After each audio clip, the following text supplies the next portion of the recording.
Hey Clashers, welcome back to the channel. Beansbrigade here, bringing you another Town Hall 13 meta video. This one is going to be on one of the most popular ones out there today.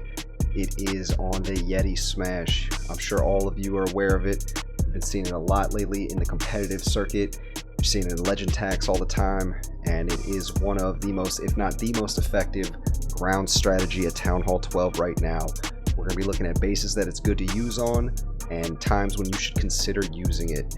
Make sure you hit that like if you're new to the channel, guys. Make sure you hit that subscribe button, and let's jump right on into it.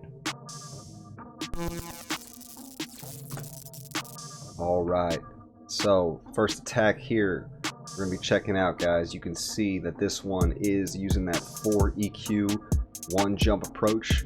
That is the common army comp used on this. I'm going to start out with a jump up top here, and let's just break this down real quick and we'll show you guys what the aim is right here. That EQ is going to be used on the core. You see with that jump up here at the top, it gives good access to that Town Hall compartment, and the one right next to it, well, the EQ is going to be dropped right here on this CC section.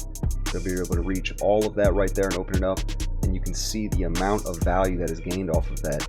First off, Town Hall goes down, you've got an IT going down, you've got the scatter shot nearby, you've got another IT over here, you've got the IT becoming in range once that comp nearby gets hit, you've got the queen going down. I mean, this is just, it's a beefy kill squad, so it's going to get all that. Obviously you need the 6 Yetis that are going in there, along with the bowlers behind and the heroes in there.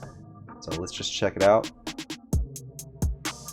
See, it's going to be started out with 2 P.E.K.K.A.s up there at the top just to get this funnel set. Has the 1 hog coming in on that mortar there, just so the mortar isn't directly targeting that siege. It's going to drop as many whiz as possible, and that funnel's looking very solid there. Here come the Yetis in there, 6 of them all together. Gonna have the healers right on top of them, bowlers behind, heroes right there with them, and an ice golem.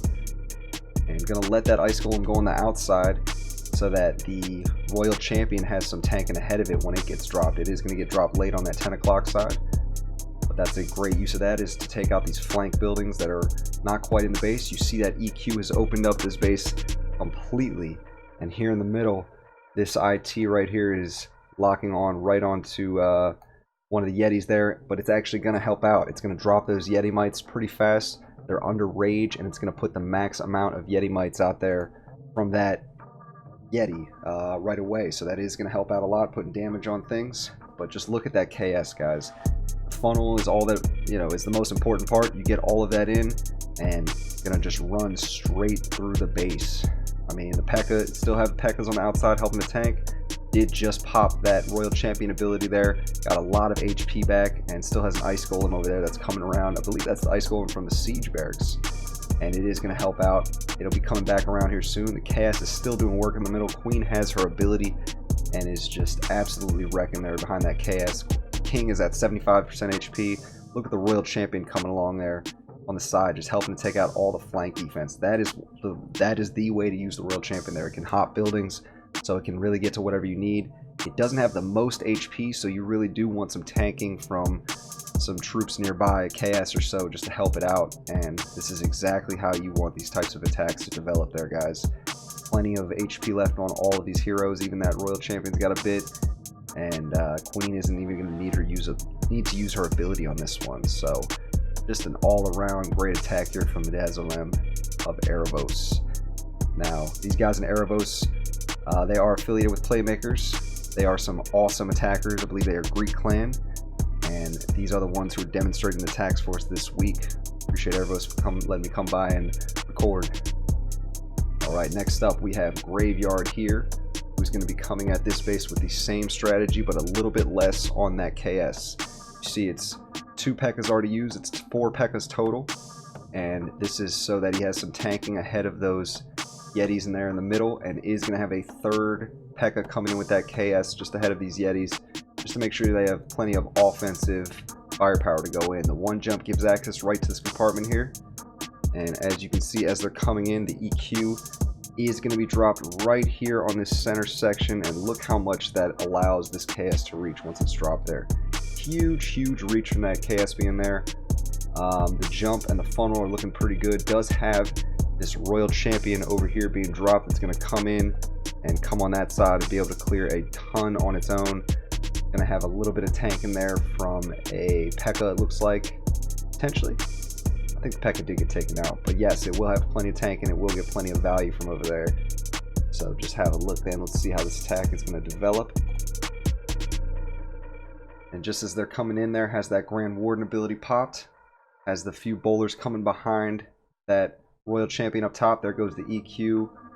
KS is going to keep it moving there. And just look at the Royal Champion up top doing work. Look at the KS doing work. Queen is going to move up towards 10 o'clock on her own. Easily gets that scatter shot taken out, which can be very, very lethal to large groups of troops. Just a huge amount of splash damage. And then that Siege Barracks does drop 2 Valks, a P.E.K.K.A, and a Wiz there. And they're going to just come around and clean up on the edge. And just a great idea of having those CC troops in there. There's nothing that's going to take out those Valks. They're going to make it all the way to the end. And look at the KS. It's just absolutely wrecking. The Queen finally pops her ability there on the back end. And we'll come back around and get these other few defenses cleared. And it's just all about overwhelming the defenses in the middle. Once you get those Yeti mites in there, you get them under rage. First off, the Yetis themselves have a ton of HP, which under rage they're getting healed up by the healers. But as they take more damage, they're letting out more Yeti mites, which do extra damage to defenses, and even more so when they're raged up. That's just a potent combination here. I'm not sure if there's any way to really nerf this attack. We did see somewhat of a change recently with those Yeti mites, but it was actually to their benefit with traps not targeting them anymore. So pretty big deal there. But even before that nerf happened, they were still wrecking. So I'm not really sure if the Yeti meta is going anywhere at all, guys. So nice attack there from Graveyard. Once again, let's move on to the next one. And this one is going to be a little bit different here, folks. We're used to seeing it with the EQ. In this one, we have 3 jumps instead. Now, starting out here with the bowler skip to set the funnel. I love seeing these clever bowler skips on the edge there. One right on that storage, the perfect way to get 2 buildings cleared for the price of 1. And does have a P.E.K.K.A on the other side, setting that up. 1 jump coming right into Town Hall, another jump going to the EA section. And this is just a beautiful, beautiful entry. Let's have a look at everything he's going to get here.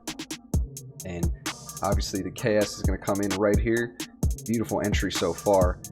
That funnel is very, very well set with the BK coming back inside. He's coming over here. But the biggest thing, Town Hall gets cleared. EA gets cleared. IT gets cleared. You've got another back end jump that's going to be dropped right over here on that Town Hall, or the CC that is. That's going to give back end access to this IT right here. But the most clever part of this attack for me, from what I saw, is the way that this other back end section over here gets dealt with. We're going to show you guys exactly how it develops, but suffice to say that it involves the CC and the Royal Champion. So let's keep it moving. Let's see what's going to happen on this. As the P.E.K.K.A coming out on the side there, that's set the funnel up beautifully. 1 loon there in front of these healers just to make sure that there isn't any black air mines, potentially take one out at the start. Yetis are all going straight inside the base. Has the siege barracks down just as that P.E.K.K.A gets taken out on the edge there. And this P.E.K.K.A is going to drop a ton of wizards here. It's just going to be a good way to get that funnel started as that KS does work, gets the Town Hall cleared. Had that ability pop just as the Town Hall is being cleared. Nice poison there, covers that soft CC up very, very well. And just look at that KS being all together like that under rage. So much DPS gets put out there. Royal Champion hasn't been used yet. You see that siege barracks down at 6 o'clock is just about to pop. And here we go. It's going to be Hogs and the Royal Champion coming in. The Wizards and that P.E.K.K.A gave some really, really good tanking as they came in. And that KS over there at the 10 o'clock side is giving some tanking as well. Only needs 1 heal over on this side, and I really like this variant a lot, using these Hogs on the edge.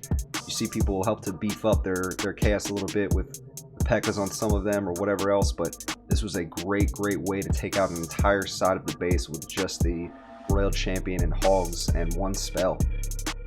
You had to clear that side anyways and use the funneling from the siege machine there, or the siege barracks that is.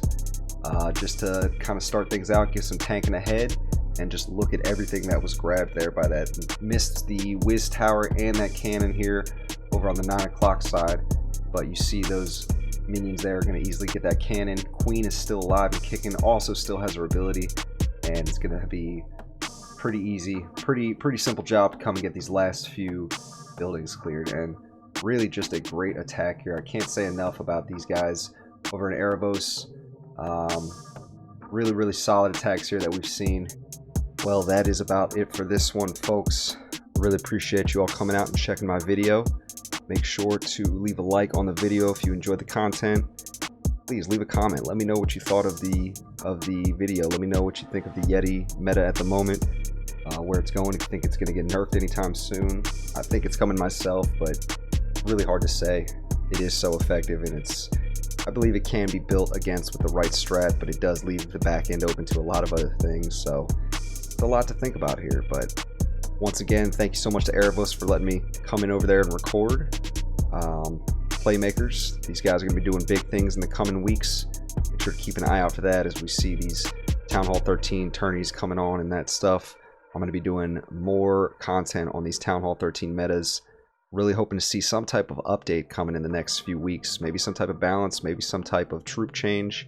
And we'll see if any Town Hall 13 new troop gets dropped. We know that Archer Tower meta is supposed to be dropped, or not the meta, but the Archer Tower update is supposed to be coming at some point. Obviously, they do have to upgrade those, and I think there's going to be a big troop change when that happens. Really looking forward to how that's going to change attacks and the way people build and attack bases. So, once again, guys, for Playmakers Gaming, I really appreciate you watching the channel, and we will see you next time. Have a great one. Later.